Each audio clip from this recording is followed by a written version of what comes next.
Bismillahirrahmanirrahim. Saya akan kongsikan 15 tips cara Dr. Syed Muzaffar mendidik anak-anak. Pada tahun lepas, satu status saya di Facebook telah dikongsi sebanyak 33 kali. Dalam status tu, saya bercerita tentang Dr. Syed Muzaffar dan saya menggelar Dr. Syed Muzaffar sebagai King of Pantau. Kenapa? Sebab bagi saya, beliau adalah seorang parents yang bertanggungjawab dalam memantau anak dengan baik. Masa anak dipantau, kerja sekolah dipantau, pembelajaran dipantau, makan pun dipantau, hiburan anak dipantau. So bagi saya, Dr. Syed Muzaffar dengan isteri beliau memang seorang parents yang sangat rajin.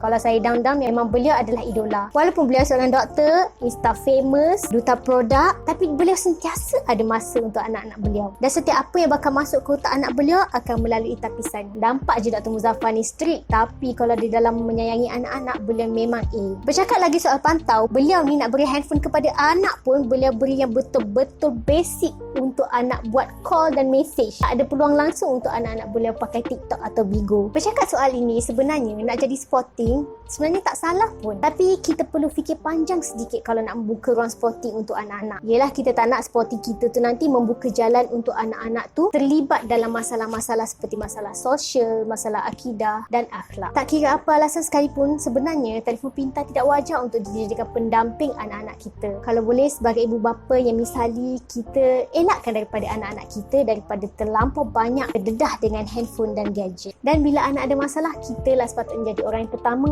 untuk tawarkan bahu untuk anak bersandar. Kalau tak, anak akan cari bahu orang lain untuk dia bersandar. Bayangkan bahu yang anak sandarkan tu adalah bahu yang salah, yang kita tak nak. Dan dalam membentuk disiplin anak-anak, sebenarnya kita lah orang yang terakhir yang patut give up. Dan kita perlu sentiasa jadi orang yang pertama untuk sokong anak. Dan yes, kejayaan seorang anak tu sebenarnya memerlukan pengorbanan seisi rumah. 15 konsep didikan Dr. Syed Muzaffar. Yang pertama, say I love you kepada anak at least 10 kali sehari. Yang kedua, jangan biarkan masa anak terbazir begitu saja. Isi dengan aktiviti-aktiviti educational ataupun apa jua aktiviti yang memberi manfaat kepada anak. Dan yang ketiga, gunakan sebaik-baiknya di golden age of the kids, iaitu usia 6 tahun pertama anak. Waktu tu tanamlah minat banyak-banyak ke anak. Kalau nak anak tu jadi seorang atlet, tanamlah minat anak tu untuk minat pada atlet. Kalau nak anak tu jadi astronaut, waktu tu lah kita tanam minat anak untuk jadi astronaut. Yang keempat, inspire and encourage your kids. Push their limit so they will be tough. Pastikan bila anak-anak nak cuba buat sesuatu, waktu itulah kita encourage. Kalau mereka berjaya, puji. Jangan sesekali kita condemn mereka. Dan yang kelima, stick with your rules.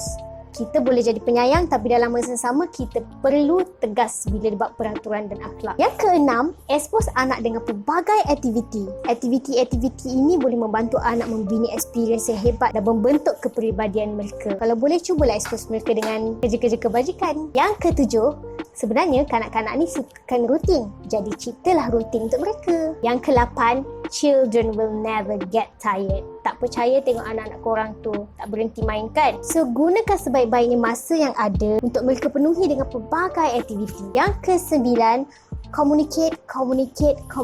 Bila bercakap dengan anak tu, pastikan mata kita sama paras dengan mata anak. Kerana apa? Kerana bila kita bercakap tu, anak rasa poin kita tu penting dan anak pun rasa diri mereka penting. Yang ke-10, never say no.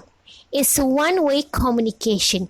Use a lot of why. Yang ke-11, start young. Bermula awal. Perkenalkan anak dengan buku sejak daripada awal. Bukan nak pandai cepat pun, tapi perkenalkan dari awal supaya bila masuk sekolah, anak tu tak terkejut bila tengok buku. Dan yang ke-12 adalah home environment. Kita sebagai ibu bapa sediakan persekitaran yang baik untuk anak-anak membesar. Kalau nak gaduh, jangan gaduh depan anak. Gaduh dalam bilik malam-malam waktu anak dah tidur. Dan yang ke-13, belajar bahasa. Waktu anak-anak sebelum umur 12 tahun, kebolehan mereka untuk belajar bahasa adalah sangat tinggi potensinya. Yang ke-14 adalah identify the signs of stress. Bila nampak anak tu asyik tantrum je tiba-tiba, ataupun tiba-tiba kecil malam balik, ataupun tiba-tiba mula gigit jari balik, itu tak adalah tanda-tanda anak stres. Jadi kita kena buat sesuatu supaya anak tu kurang stres. Yang ke-15 adalah education starts at the age of 6, but learning begins at birth.